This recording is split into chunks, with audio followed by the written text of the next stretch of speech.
I know some of you have been to some of my other lectures in my other visits here, but I'm sure a great share of you are listening to me for the first time. I might give you just a little background on how I got here.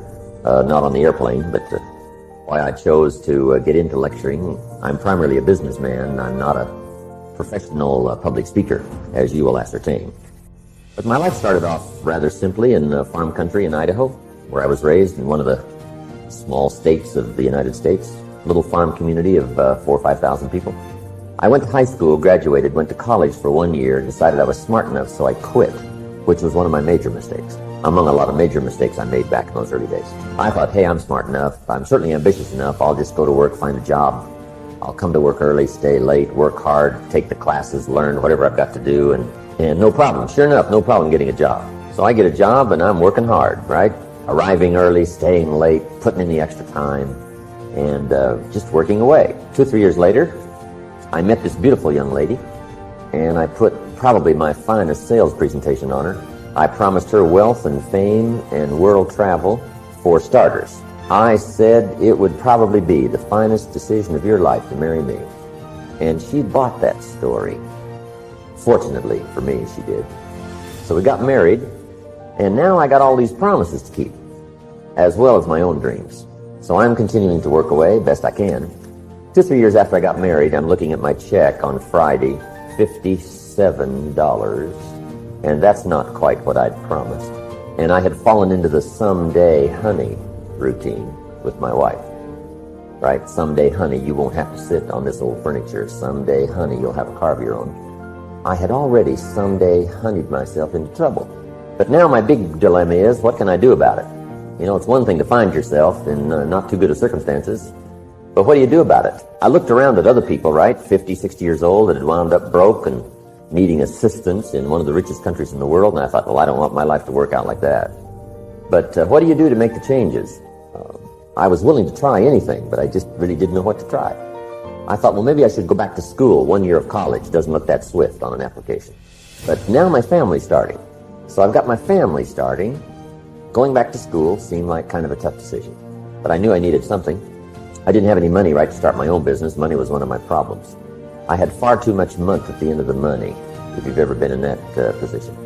And I remember one time losing $10, and I was physically ill for 2 days over a $10 bill. Some of my friends tried to be cheerful. They said, look, maybe some poor person that needed it found it. That really didn't help. At age 25, benevolence had not yet seized me. You know, I'm the poor person that needs to find $10, not lose $10. But that's where I was. I was discouraged. I was unhappy. Where do I go from here? I'm willing to try, but I really don't know what to try. Well, to make a long story short, when I was 25 years old, good fortune came my way. And sometimes it's a little difficult to describe good fortune. Why do unique things happen to you when they do? I don't know. Part of that's a mystery to me. One of my friends says, well, things don't just happen. They happen just. Maybe that's it. I don't know. But my good fortune was, at age 25, I met a very remarkable man. He was a wealthy man, a businessman, an entrepreneur. And when I met him, he appeared to be happy. I found out later, sure enough, he was. And I had only been around him about 30 minutes when I said to myself, what a way to live. I would give anything if I was like him. I wondered what it would take.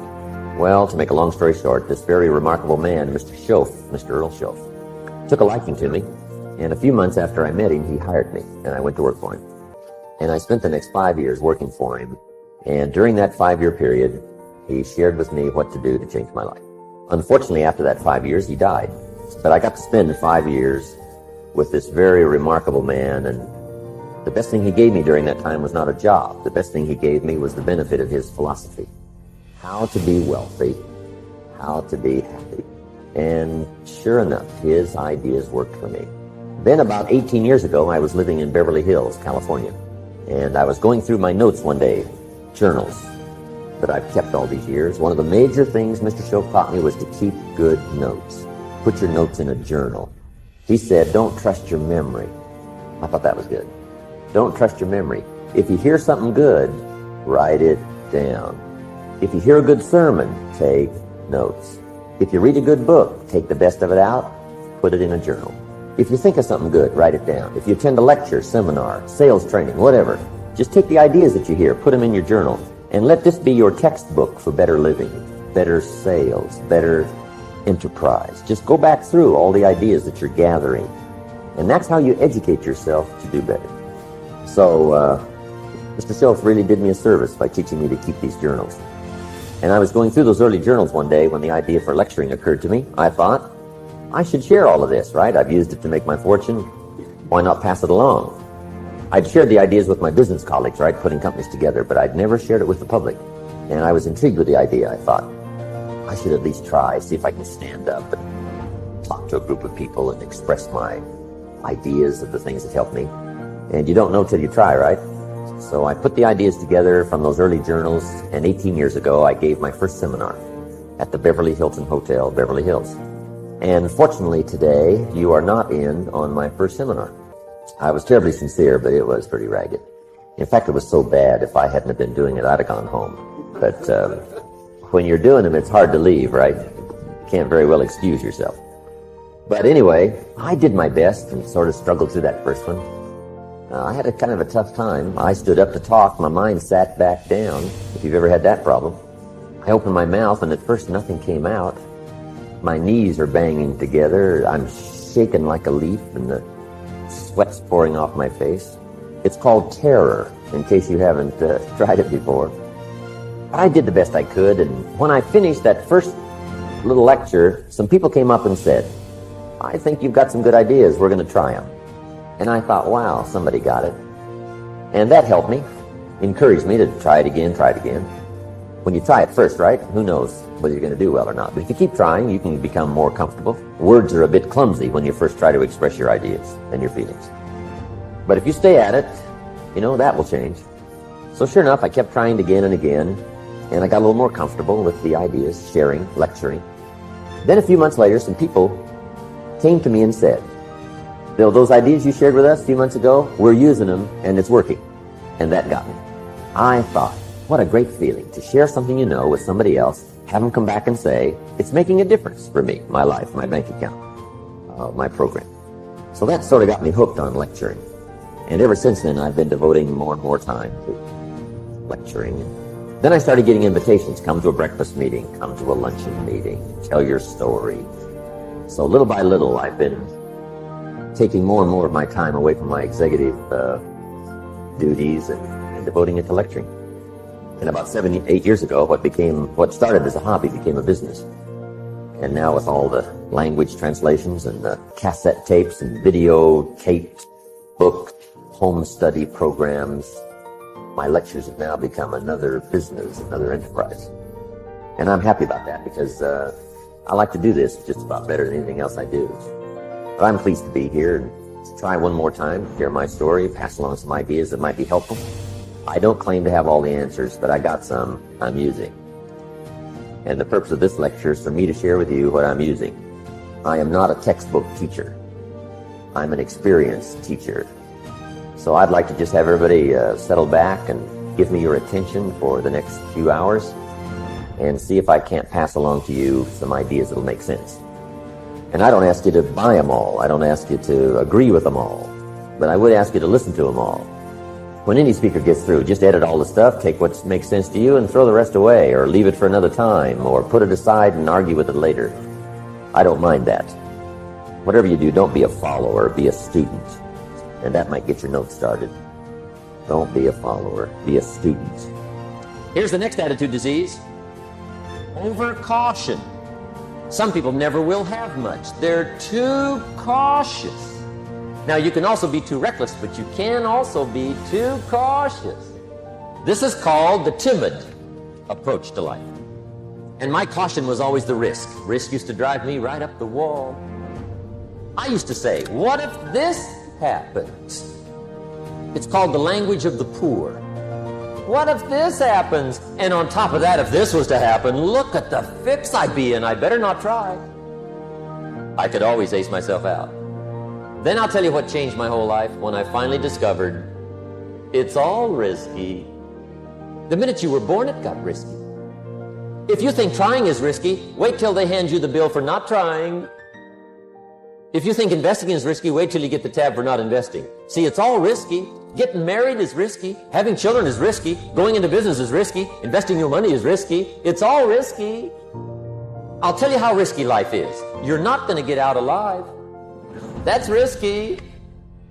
The Englishman says, well, if that's the way it's going to work out, let's give it a go. Right, that's what it's for. Give it a go. Somebody says, yeah, but I'm looking for safety and security. Fine, then huddle in a corner. We'll cover you with a sheet, bring you 3 meals a day. And we'll protect you, feed you, look after you, care for you. We won't let anything happen to you, and you'll probably live to be 100. The guy said, well, yeah, I'd live to be 100. But what a way to live. Right. What a way to live, safe and secure. Don't ask for security. Ask for adventure. Better to live 30 years full of adventure than 100 years safe in the corner. And see, it's not important how long you live. What's important is how you live. Pessimism, the deadly disease of always looking on the bad side, the problem side, the difficult side, checking all the reasons why it can't be done. The poor pessimist leads an ugly life. He doesn't try to figure out what's right. He tries to figure out what's wrong. He doesn't look for virtue. He looks for faults. And when he finds them, he's delighted. How ugly. This is the poor guy who looks through the window, doesn't see the sunset. He sees the specks on the window. And this is the poor guy, right, who rushes up, takes such leave of his senses. This guy rushes up and he says, I've got 5 good reasons why it won't work. He's so dumb he doesn't know all he needs 1. He's got 5. To the pessimist, the glass is always half empty. To the optimist, the glass is half full. Why would the same measure affect people 2 different ways? Answer, it all depends on how you look at it. Our lives are mostly affected by the way we think things are, not the way they are. The way we think they are affects us most.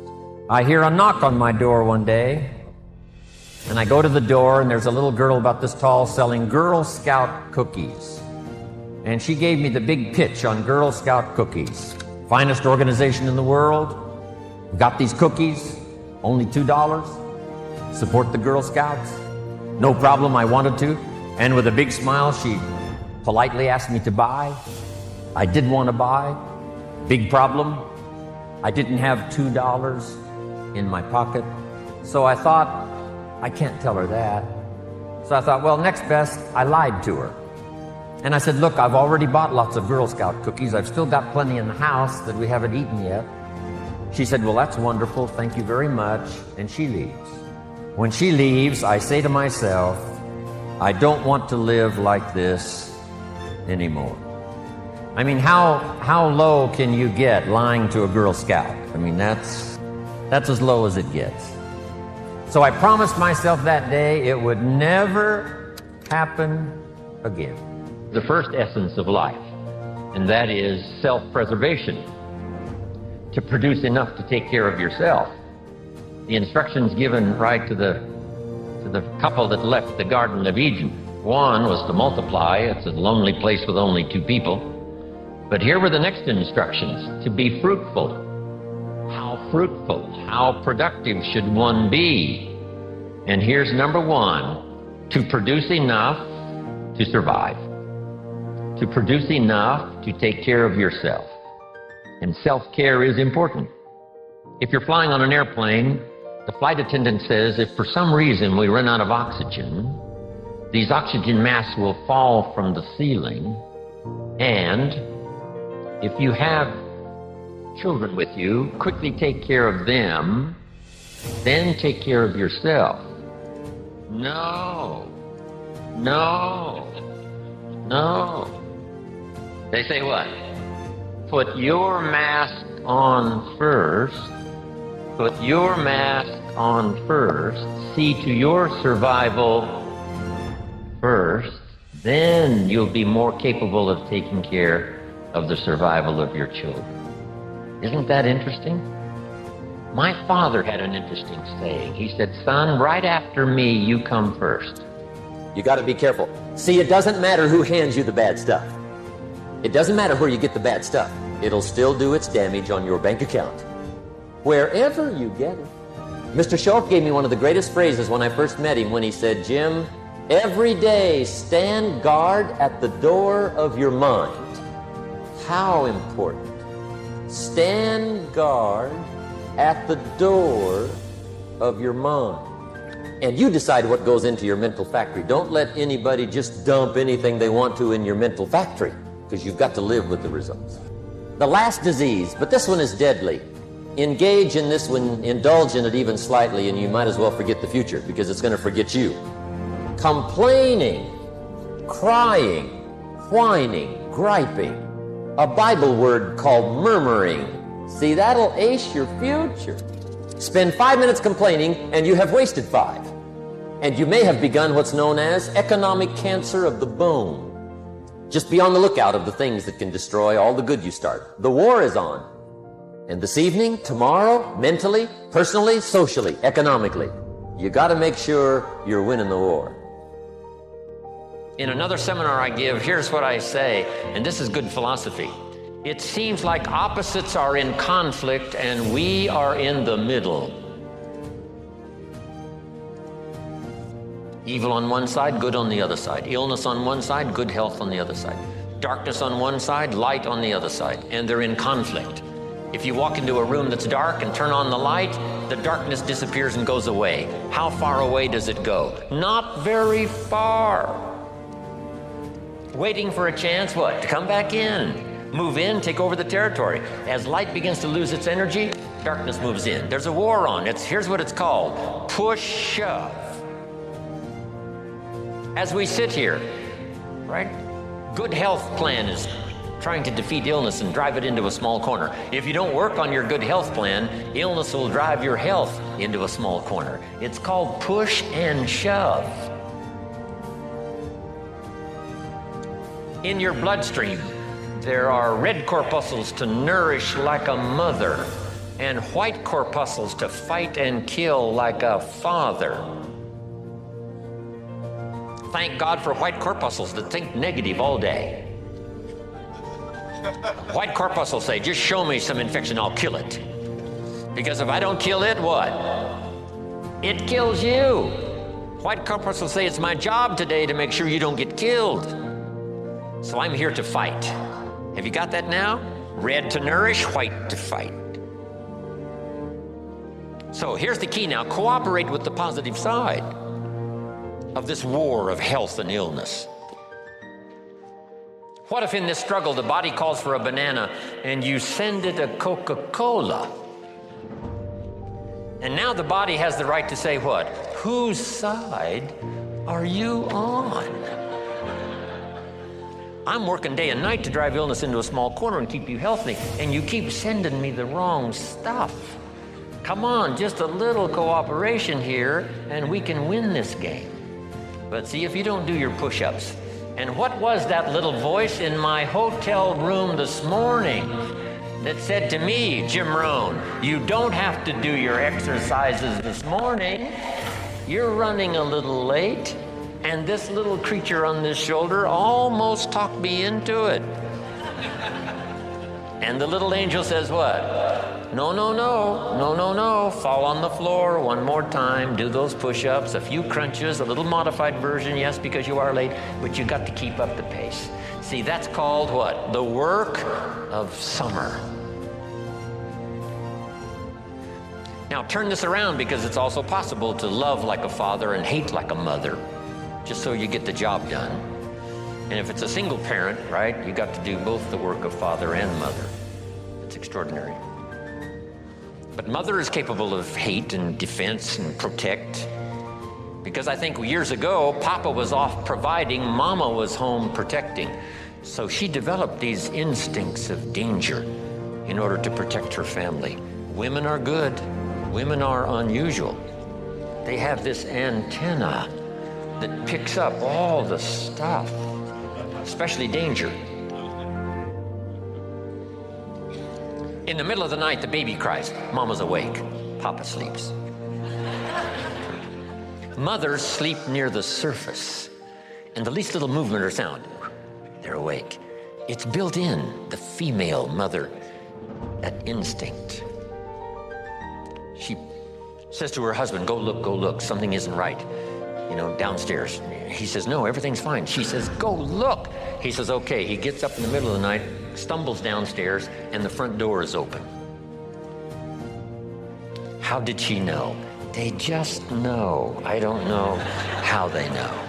They've got this instinct, especially for danger. Interesting story in the Bible. It says there are sheep and there are shepherds and there are wolves.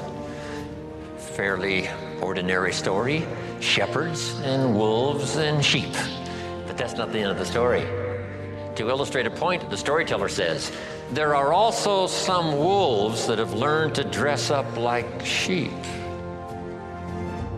Now you need a woman. Man says, looks like a sheep, talks like a sheep. Woman says, ain't no sheep. Okay. Have you got this now? The work of summer. Here's what it's called, high drama.